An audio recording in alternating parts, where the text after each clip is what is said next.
গতকাল অবৈধ দখলদার স্বৈরাচারী মোহাম্মদ ইউনূসের অন্তর্বর্তীকালীন সরকারের 6 মাস পূর্তি হল, কিন্তু দেশের এখন এমন একটা অবস্থা এবং দেশে এমন একটা নৈরাজ্যের সৃষ্টি হয়েছে, পরিকল্পিতভাবে সারা দেশে যেভাবে সন্ত্রাস ছড়িয়ে দেওয়া হচ্ছে, তাতে ডক্টর ইউনূসের সাফল্য ব্যর্থতা নিয়ে আলোচনার কোনো ফুরসত আমরা পাচ্ছি না।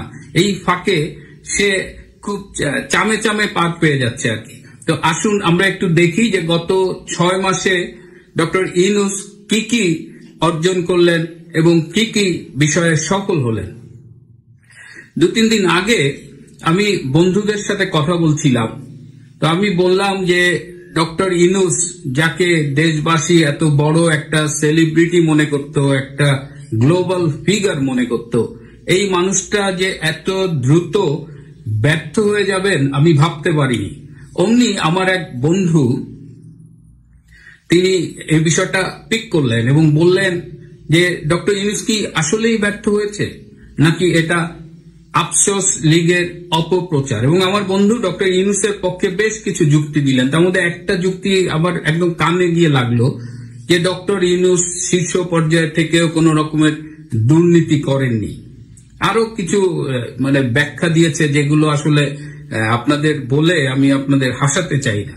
তো আসুন আমরা দেখি যে ডক্টর ইউনূস ব্যক্তিগতভাবে শীর্ষ পদে বসে, সরকারের শীর্ষ পদে বসে যে আসলেই কতটুকু দুর্নীতি মুক্ত বা কোনো সুযোগ সুবিধা নিয়েছেন কিনা। আমি একটি তালিকা করেছি গত 6 মাসে ডক্টর ইউনূস কিভাবে তার পদের অবৈধ প্রভাব খাটিয়ে বেনিফিটেড হয়েছেন। একে যদি আপনারা দুর্নীতি না বলেন, একে যদি আপনারা ক্ষমতার অপব্যবহার না বলেন, তাহলে আমার কিছু আসলে বলার নেই। তিনি কি করেছেন? প্রথমেই ক্ষমতায় গিয়ে তিনি তার বিরুদ্ধে যে দুর্নীতি, কর ফাঁকি, অবৈধভাবে বিদেশে টাকা পাচার, এরকম তার বিরুদ্ধে যতগুলো মামলা ছিল, প্রত্যেকটি মামলা তিনি প্রত্যাহার করার ব্যবস্থা করেছেন। এবং তার বিরুদ্ধে কয়টা মামলা ছিল জানেন? এই ক্যালকুলেশনটা কিন্তু খুবই মজার।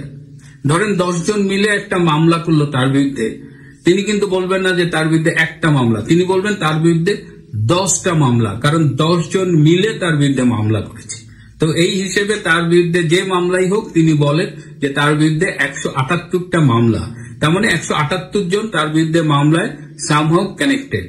তো সেই মামলাগুলোর ফের তিনি, আপনারা জানেনই, সব প্রত্যাহারের ব্যবস্থা করেছে। তিনি যে গ্রামীণ ব্যাংকের মাধ্যমে এত পরিচিত, সেই গ্রামীণ ব্যাংকের আগামী 5 বছরের ট্যাক্স তিনি মওকুফ করিয়েছেন। অথচ গ্রামীণ ব্যাংক কিন্তু ব্যাংকিং অধ্যাদেশের নীতিমালা মেনে চলে। তার মানে অন্যান্য ব্যাংক যেমন প্রফিটের উপর ট্যাক্স দেয়, গ্রামীণ ব্যাংকেরও ট্যাক্স দেওয়ার কথা, কিন্তু তিনি সেটা মাফ করেছেন। তার গ্রামীণ কল্যাণের 666 কোটি টাকার একটি ট্যাক্স দেওয়ার কথা ছিল, তিনি সেটিও মাফ করেছেন। তিনি গ্রামীণ বিশ্ববিদ্যালয়ের পারমিশন বের করেছেন, তিনি গ্রামীণ মেডিকেল কলেজ এবং একটা বড় হসপিটালের পারমিশন বের করেছেন। তিনি বিকাশের মতো, ধারণা করা হয় সেটা বিকাশের চেয়েও বড় হবে, যে একটা গ্রামীণ ডিজিটাল ওয়ালেটের পারমিশন বের করেছেন। তিনি গ্রামীণ টেলিকম ফান্ডে 3000 কোটি টাকা, এটা অনেক দিন ধরে আছে, এই টাকাটা ট্যাক্স দিতে হবে, কিন্তু তিনি ট্যাক্স দেননি। তিনি এখন কি করেছেন? গ্রামীণ টেলিকম ট্রাস্ট গঠন করেছেন। এই ট্রাস্ট গঠনের পারমিশনটা কিন্তু এতদিন ছিল না। এখন কি করবেন? গ্রামীণ টেলিকম ফান্ডের এই 3000 কোটি টাকা তিনি ট্রাস্টে ট্রান্সফার করবেন এবং ট্রাস্টের সম্পত্তি ট্যাক্স ফ্রি, সুতরাং তিনি 3000 কোটি টাকার ট্যাক্স সরকারকে দেবেন না।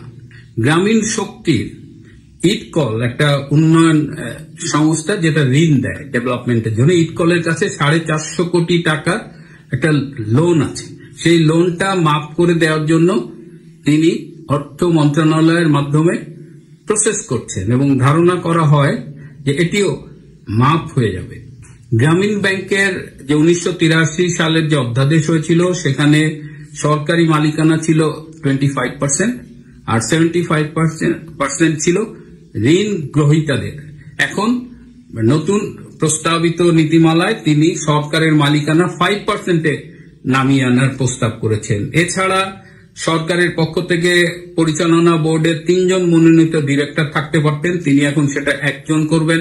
তো সংক্ষেপে এই হলো ডক্টর ইউনূসের ব্যক্তিগতভাবে বা প্রাতিষ্ঠানিকভাবে উপকৃত হওয়ার নমুনা, এবং পুরোটাই করেছেন সরকারি ক্ষমতার অপব্যবহার করে। আপনি এটাকে দুর্নীতি বলবেন না? আমি খুব অবাক হয়ে লক্ষ্য করি যে বাংলাদেশে কিছু বুদ্ধিজীবী আছে, এরা ইউনূসের গুতেও সুবাস পেয়ে থাকেন। তো এইটা শুধু আমি একটা লিস্ট করেছি, আমি আপনাদের 7-8টা বললাম, কিন্তু সেই তালিকায় 16টা এরকম অভিযোগ আছে যে তিনি ব্যক্তিগত ক্ষমতার অপব্যবহার করে এই বেনিফিটগুলো নিয়েছেন। এরপরে তার উপদেষ্টাদের কথা বলি। এক, আসিফ নজরুল যে দুর্নীতি করেছেন, দুর্নীতি করে অর্থ সম্পদ উপার্জন করেছেন এই 6 মাসে, তা বাংলাদেশের 10 জন মন্ত্রী মিলেও 5 বছরে উপার্জন করার কথা ভাবতেই পারেনি। ছাত্র সমন্বয়কদের কথা আপনারা জানেন, যাদের রিক্সায় চলার পয়সা ছিল না, তারা এখন এক দিন এক একটা গাড়িতে চলেন। এদের বিরুদ্ধেও প্রচুর টাকা বিদেশে পাচারের অভিযোগ এসেছে। এরা বিটকয়েন কিনছেন, এরা হুন্ডির মাধ্যমে বিদেশে টাকা পাঠাচ্ছেন, এদের বিরুদ্ধে অনেক অভিযোগ, এবং এইগুলো তো দুর্নীতির অভিযোগ। এরপরে আসুন তো সরকার কেমন দেশ চালাচ্ছে। একটা সরকারের সাফল্য আমরা কিসে দেখি?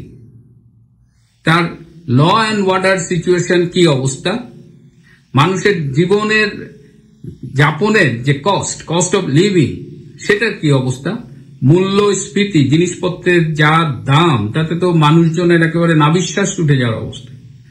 এমপ্লয়মেন্ট তৈরি করা, কর্মসংস্থান সৃষ্টি করা, সেটি তো কিছু কোটায় ছাত্র সমন্বয়কদের নিজেদের লোকজন ছাড়া কর্মসংস্থান খুবই খারাপ অবস্থা। দেশের ব্যবসা বাণিজ্যের অবস্থা খুবই খারাপ। যার সাথেই কথা বলি বলে ভাই ব্যবসা আগের মতো নাই। আমি বড় বড় শিল্প প্রতিষ্ঠানের অনেকের সাথে কথা বলে দেখেছি, সবাই একই কথা বলেছেন যে বর্তমানে দেশে ব্যবসার কোনো পরিবেশ নাই। বিদেশি বিনিয়োগের কি অবস্থা? 71% বিনিয়োগ কমে গেছে। বিদেশি বিনিয়োগ, আপনার বিদেশের কে বিনিয়োগ করতে আসবে এই আইন শৃঙ্খলাহীন একটা দেশে, যেখানে কোনো ল অ্যান্ড অর্ডার নাই, এবং ভাঙচুর, সন্ত্রাস, রাতে মানুষ বাইরে যেতে ভয় পায়, এরকম একটা দেশে আপনি 6 মাসে ডক্টর ইউনূসকে 10-এর মধ্যে কত দেবেন? আমি তো 1 দেওয়ারও কোনো জায়গা খুঁজে পাচ্ছি না। তো 6 মাসে তার আরো বলেন যে তার সাফল্য কোথায় আছে। আওয়ামী লীগ নিধন ছাড়া 32 নম্বরের মতো একটা ঐতিহাসিক ভবন ভাঙচুর করা, বাংলাদেশের বুক থেকে মুক্তিযুদ্ধের চেতনাকে রিসেট করা, এছাড়া কোথায় ডক্টর ইউনূসের সাফল্য আছে? আপনারা যদি থাকে আপনারা একটু কমেন্ট বক্সে জানাবেন।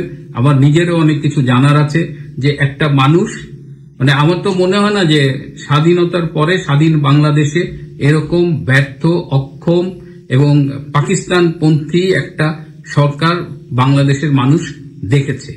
কোথাও কোনো সাফল্য নেই।